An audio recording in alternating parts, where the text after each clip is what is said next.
ನಮಸ್ಕಾರಗಳು. ವೇದಿಕೆಯಲ್ಲಿರುವ ಎಲ್ಲ ನಮ್ಮ ಭಾರತೀಯ ಜನತಾ ಪಕ್ಷದ ಎಲ್ಲ ನಾಯಕರಿಗೆ ಮತ್ತು ನಮ್ಮ ಧಾರ್ಮಿಕ ನಾಯಕರುಗಳು ಮತ್ತು ನಮ್ಮ ವೇದಿಕೆಯ ಮುಂಭಾಗದಲ್ಲಿರುವ ಎಲ್ಲ ನಾಯಕರುಗಳಿಗೂ ಒಂದೇ ವಾಕ್ಯದಲ್ಲಿ ಸ್ವಾಗತಿಸುತ್ತಾ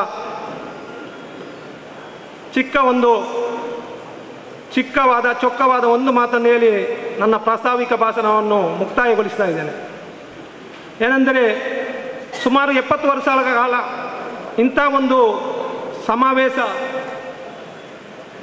ನೀವು ಕಾಣುತ್ತಿರುವುದು ಈ ಧಾರ್ಮಿಕ ಗುರುಗಳ ಸಮಾವೇಶವನ್ನು ಮೊದಲ ಬಾರಿ ಅಂತ ನಾನು ಅಂದ್ಕೊಂಡಿದ್ದೇನೆ. ಈ ಸಮಾರಂಭಕ್ಕೆ ಈ ಸಮಾವೇಶಕ್ಕೆ ಅನುವಾದ ಮಾಡಿಕೊಟ್ಟ ನಮ್ಮ ಭಾರತೀಯ ಜನತಾ ಪಕ್ಷದ ಕೇಂದ್ರ ಸರ್ಕಾರಕ್ಕೆ ಮೊದಲ ಬಾರಿ ನಾನು ಅಭಿನಂದನೆಯನ್ನು ಸಲ್ಲಿಸ್ತಾ ಇದ್ದೇನೆ. ಯಾಕಂದರೆ ಮಸೀದಿ ಮದ್ರಸಾದ ಉಸ್ತಾದರುಗಳು ಅಂದರೆ ಕೇವಲ ಮಸೀದಿಯ ಒಳಗಡೆ ಅಂತ ಜಿಲ್ಲಾಧ್ಯಕ್ಷರಾದ ಸಂಜೀವ ಮಠಂದೂರವರಿಗೆ ಬಂಟಾಲ ವಿಧಾನಸಭಾ ಕ್ಷೇತ್ರದ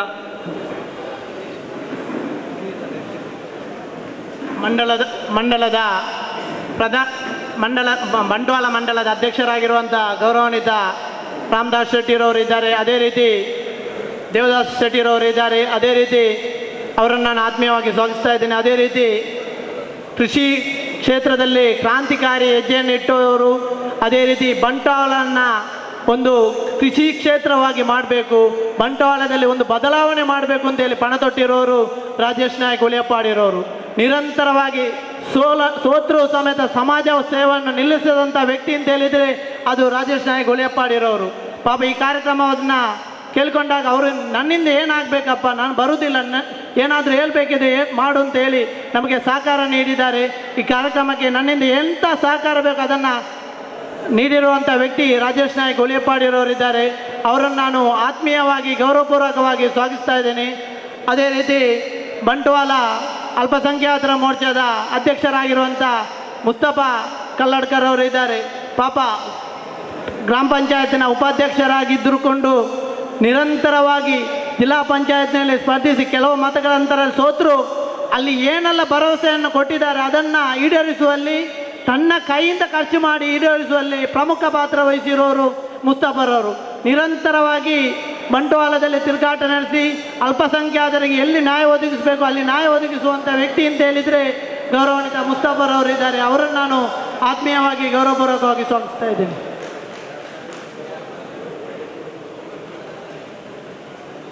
ನಮ್ಮ ಈ ಮಂಗಳೂರು ವಿಧಾನಸಭಾ ಕ್ಷೇತ್ರದಲ್ಲಿರುವ ಮಸೀದಿಯಲ್ಲಿ ಮದ್ರಸಾದಲ್ಲಿರುವ ಉಸ್ತಾದವರುಗಳಿಗೆ, ನಮ್ಮ ಇಲ್ಲಿಯ ಮುಸ್ಲಿಂ ಶಾಸಕರೇ ಇದ್ದು ಇಷ್ಟು ವರ್ಷ ಆಡಳಿತ ನಡೆಸಿ ಅವರನ್ನೊಂದು ಹೊರಗಡೆ ತರುವ, ಮುಖ್ಯ ವಾಹಿನಿಗೆ ತರುವ ಯಾವುದೇ ಒಂದು ಘಟನೆ ಸಂಭವಿಸಿಲ್ಲ. ಕೆಲವು ಉಸ್ತಾದರುಗಳು ಕೇಳ್ತಾ ಇದ್ದಾರೆ, ನಮ್ಮ ಬಹುಸಂಖ್ಯಾತರಲ್ಲಿ ಸ್ವಾಮೀಜಿಗಳು ಮುಖ್ಯಮಂತ್ರಿಗಳಾಗ್ತಾರೆ, ಗ್ರಾಮ ಪಂಚಾಯತಿ ಮೆಂಬರ್ಗಳಾಗ್ತಾರೆ, ತಾಲೂಕು ಪಂಚಾಯತಿ ಜಿಲ್ಲಾ ಪಂಚಾಯತಿ ಶಾಸಕರುಗಳಾಗ್ತದೆ, ಯಾಕಾದರೆ ನಮಗೆ ಸಾಧ್ಯವಿಲ್ಲವಾ, ನಮಗೆ ಅಟ್ಲೀಸ್ಟ್ ಒಂದು ಗ್ರಾಮ ಪಂಚಾಯತಿ ಮೆಂಬರ್ ಆಗಲಿಕ್ಕೆ ನಮ್ಮಿಂದ ಸಾಧ್ಯ ಇಲ್ಲವಾ ಅಂತ. ಯಾಕೆ ಸಾಧ್ಯ ಇಲ್ಲ? ಖಂಡಿತವಾಗಿ ಮುಂದೆ ಬನ್ನಿ. ನಮ್ಮ ಭಾರತೀಯ ಜನತಾ ಪಕ್ಷದಲ್ಲಿ ಇಂಥ ಹಲವಾರು ಯೋಜನೆಗಳಿವೆ. ಇದು ನಾವು ಮೊದಲ ಬಾರಿ ಕೊಡುವುದಲ್ಲ.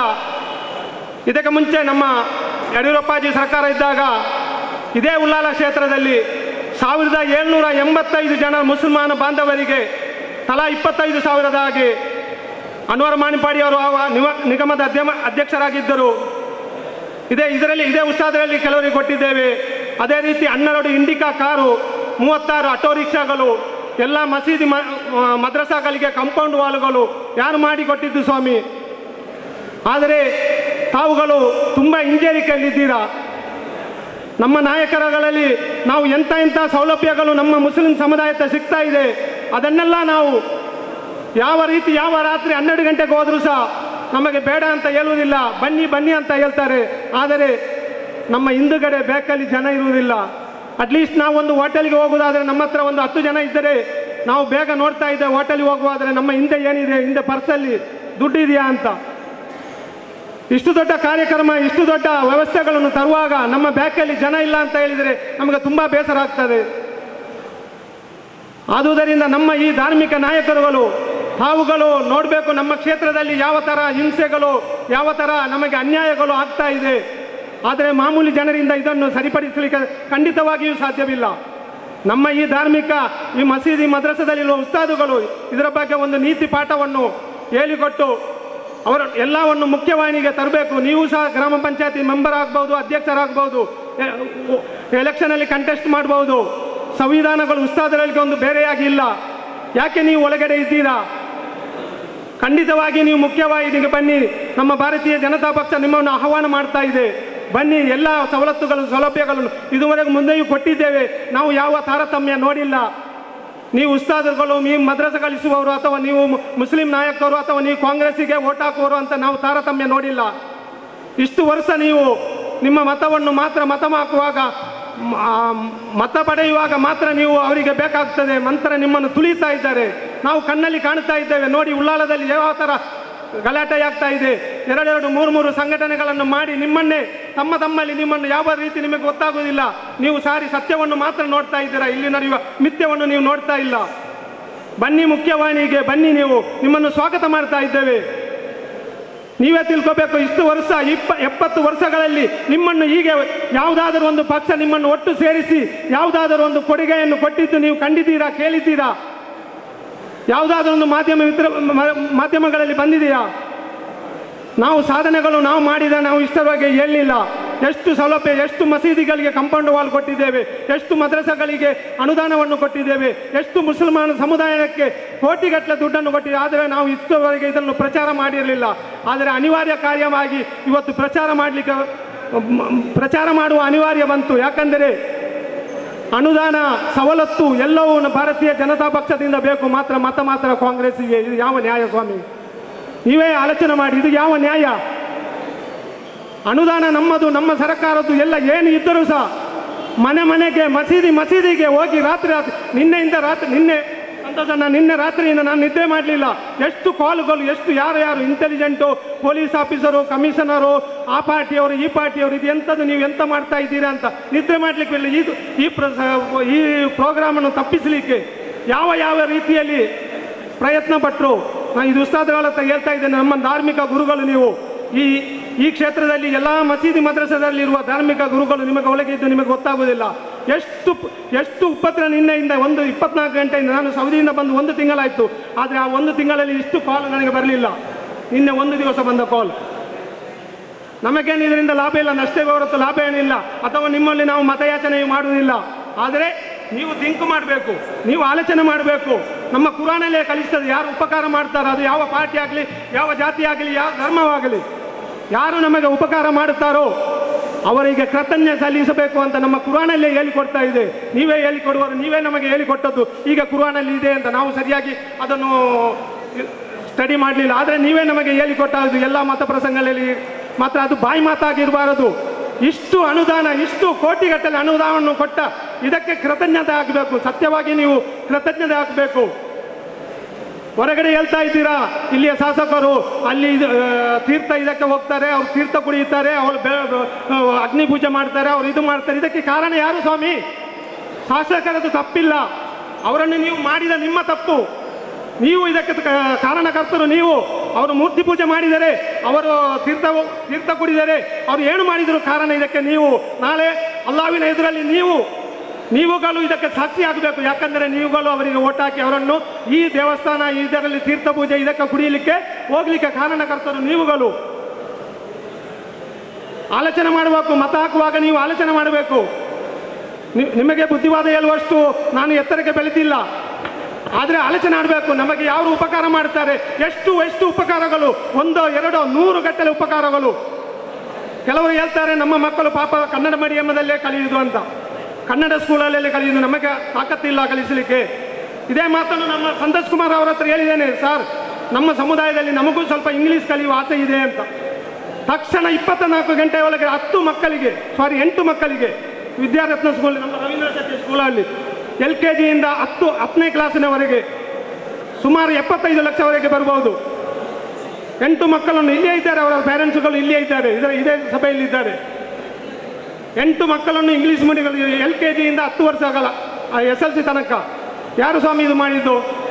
ನಾನು ಯಾವುದೋ ಒಂದು ಫೇಸ್ಬುಕ್ಕಲ್ಲಿ ನಮ್ಮ ನಾಡು ನಮ್ಮದು ಅಂತ ಅಸೈಗೊಳ್ಳಿ ಒಂದು ಫೇಸ್ಬುಕ್ ವಾಟ್ಸಪ್ ಗ್ರೂಪಲ್ಲಿದ್ದೆ.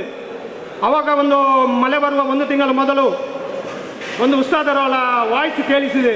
ನಮಗೆ ಕುಡಿಯಲಿಕ್ಕೆ ಒಂದು ಗ್ಲಾಸ್ ಚಹಾ ಮಾಡಲಿಕ್ಕೆ ಒಂದು ಲೋಟ ನೀರು ಸಹ ನಮ್ಮ ಮನೆಯಲ್ಲಿ ಇಲ್ಲ. ತಕ್ಷಣ ನಾನು ಸಂತೋಷ್ ಅವರನ್ನು ಭೇಟಿಯಾದೆ. ನಾನು ಗಲ್ಪಲ್ಲಿದ್ದೆ ಆ ಸಮಯದಲ್ಲಿ. ಹೇಳಿದೆ, ಇಂಥ ಅವಸ್ಥೆ ಮಂಜನಾಣಿ ಗ್ರಾಮದ 1ನೇ ಬ್ಲಾಕ್ನಲ್ಲಿ ಸುಮಾರು 250 ಮನೆಗಳಿದೆ, 1200 ಮತಗಳಿವೆ. ಅಲ್ಲಿರೋದು ಗ್ರಾಮ ಪಂಚಾಯತಿಯಲ್ಲಿ, ತಾಲೂಕು ಪಂಚಾಯತಿಯಲ್ಲಿ, ಜಿಲ್ಲಾ ಪಂಚಾಯತಿಯಲ್ಲಿ ಇಲ್ಲಿನ ಶಾಸಕರು ಎಲ್ಲರೂ ಇರುವುದು ಅದರಲ್ಲಿ ಕಾಂಗ್ರೆಸ್ಸಿನವರೇ. ಆದರೆ ಎಲ್ಲರೂ ಮತ ಹಾಕುವುದು ಅಲ್ಲಿ ಕಾಂಗ್ರೆಸ್ಸಿಗೆ. ಆದರೆ 1 ಗ್ಲಾಸ್ ನೀರಿಲ್ಲ ಅಂತ ಕೆಲವು ಉಸ್ತಾದಿಗಳ ವಾಯ್ಸ್ಗಳನ್ನು ಕೇಳಿದಾಗ ನನಗೆ ತುಂಬ ಬೇಜಾರಾಯಿತು. ನಾನು ಗಲ್ಪಿನಿಂದ ಸಂತೋಷನವರಿಗೆ ಫೋನ್ ಮುಖಾಂತರ ಕಾಂಟ್ಯಾಕ್ಟ್ ಮಾಡಿದಾಗ 24 ಗಂಟೆಗಳಲ್ಲಿ ಆ ಮಳೆ ಬರುವ 1.5 ತಿಂಗಳು ದಿವಸ 5-10 ಟ್ಯಾಂಕರ್ಗಳ ನೀರನ್ನು ಸೌಲಭ್ಯ ಮಾಡಿ ಕೊಟ್ಟಿದ್ದರೆ ಅದು ನಮ್ಮ ಭಾರತೀಯ ಜನತಾ ಪಕ್ಷ ಸ್ವಾಮಿ, ಅದು ನಮ್ಮ ಭಾರತೀಯ ಜನತಾ ಪಕ್ಷ. ಯಾರೂ ಸ್ಪಂದಿಸಿಲ್ಲ. ನಾವು ಏನು ಸ್ಪಂದಿಸಲಿಕ್ಕೆ ಇರುವುದಾ? ನಮಗೇನು ನಿಮ್ಮಿಂದ ಕೃತಜ್ಞತೆ ಇಲ್ವಾ? ನಾನು ಇಷ್ಟು ಮಾತು ಯಾಕೆ ಕೇಳ್ತಾ ಇದ್ದೇನೆ ಅಂದರೆ, ನೀವು ನಮ್ಮ ಧಾರ್ಮಿಕ ಗುರುಗಳು, ನಿಮಗೆ ಗೊತ್ತಿದೆ. ನೀವು ನಾಳೆ ಎಲ್ಲ ಮಕ್ಕಳಿಗೂ ನೀವು ಸ್ಟಡಿ ಮಾಡ್ತಾ ಕ್ಲಾಸ್ ಕೊಡ್ತಾ ಇದ್ದೀರಾ. ನಾವು ಕೇಳ್ತಾ ಇರೋದು ಇಷ್ಟೇ, ಯಾರು ನಿಮಗೆ ಉಪಕಾರ ಮಾಡ್ತಾರೆ? ನಾವು ಓಟ್ ಹಾಕಿ ಮತ ಹಾಕಿ ನಾವು ಕೇಳುವುದಿಲ್ಲ. ನಿಮಗೆ ಯಾರು ಉಪಕಾರ ಮಾಡ್ತಾರೆ ಅದಕ್ಕೆ ನೀವು ಸ್ಪಂದಿಸಿ, ಮುಖ್ಯವಾಹಿನಿಗೆ ಬನ್ನಿ. ನಿಮ್ಮ ಯಾವುದು ಪ್ರಾಬ್ಲಮ್ ಇದ್ದರೂ ಏನಿದ್ದರೂ, ಎಂಥ ಸರ್ಕಾರ, ಕೇಂದ್ರ ಸರ್ಕಾರದಲ್ಲಿ ಹಲವಾರು ಯೋಜನೆಗಳು ತಗೊಳ್ಳಿಕ್ಕೆ ಜನಗಳಿಲ್ಲ. ಅದು ಬಿಜೆಪಿ ಅಲ್ವಾ ಅಂತ. ಸ್ವಾಮಿ, ನಮ್ಮದು ಒಂದು ರಾಜಕೀಯ ಪಕ್ಷ, ನಾವುಗಳು ಮುಸಲ್ಮಾನರಲ್ವಾ? ನಾವು ನಿಮ್ಮ ಹಾಗೆ 5 ಹೊತ್ತು ನಮಾಜ್ ಮಾಡ್ತಾ ಇರುವ ಮುಸಲ್ಮಾನಗಳು ತುಂಬ ಬೇಸರವಾಗ್ತಾ ಇದೆ. ಹಲವಾರು ಯೋಜನೆಗಳನ್ನು ಸಿಗಲಿಕ್ಕೆ ಬಿಡುವುದಿಲ್ಲ, ನಮ್ಮ ಮುಸ್ಲಿಂ ಸಮುದಾಯಕ್ಕೆ ಸಿಗಲಿಕ್ಕೆ ಬಿಡುವುದಿಲ್ಲ. ಎಷ್ಟು ಉಪದ್ರ ಮಾಡ್ತಾರೆ ಅಂದರೆ ನಮ್ಮ ಸಮುದಾಯಕ್ಕೆ ಸಿಗುವಾಗೆ ಬಿಡುವುದೇ ಇಲ್ಲ. ನೀವುಗಳು ಅರ್ಥ ಮಾಡುವುದಿಲ್ಲ. ಖಂಡಿತವಾಗಿ ನಿಮಗೆ ಮಗದೊಮ್ಮೆ ನಾನು ನಿಮ್ಮ ಹತ್ರ ಹೇಳ್ತಾ ಇದ್ದೇನೆ, ಸ್ಪಂದಿಸಿದವರಿಗೆ ಕೃತಜ್ಞತೆ ಅರ್ಪಿಸಿ. ನಾನು 1-2 ಕಾರ್ಯಗಳನ್ನು ಮಾತ್ರ ನಿಮ್ಮ ಹತ್ರ ಮುಂದಿಟ್ಟದ್ದು. ಇಂಥ ಹಲವಾರು ಯೋಜನೆಗಳು, ಹಲವಾರು ಕಾರ್ಯಕ್ರಮಗಳು. ನಮ್ಮ ಇಲ್ಲಿಂದ ಅಜ್ಜಿಗೆ ಹೋಗ್ತಾ ಇರುವಾಗ ಮೊದಲೆಲ್ಲ ಇಲ್ಲಿ ಸುಮಾರು 65 ವರ್ಷ ಇಲ್ಲಿಂದ ಕರ್ನಾಟಕದಿಂದ ಅಜ್ಜಿಗೆ ಹೋಗ್ತಾ ಇದ್ದರು. ಬೆಂಗಳೂರಿನ ಕುದ್ದೂಸ್ ಗ್ರೌಂಡಲ್ಲಿ ಭಿಕ್ಷುಕರು ಭಿಕ್ಷಾಟನೆ ಮಾಡಿ ಹೋಗ್ತಿರುವಾಗೆ ಒಂದು ದಿವಸ ನಮ್ಮ ಯಡಿಯೂರಪ್ಪ ಸರ್ಕಾರ ಇದ್ದಾಗ ಆವಾಗ ಮುಖ್ಯಮಂತ್ರಿಗಳು ಈ ಅಜ್ಜಿಗೆ ಹೋಗುವ ಕಾರ್ಯಕ್ರಮವನ್ನು ಕಣ್ಣಾರೆ ನೋಡಲಿಕ್ಕೆ ಬಂದರು.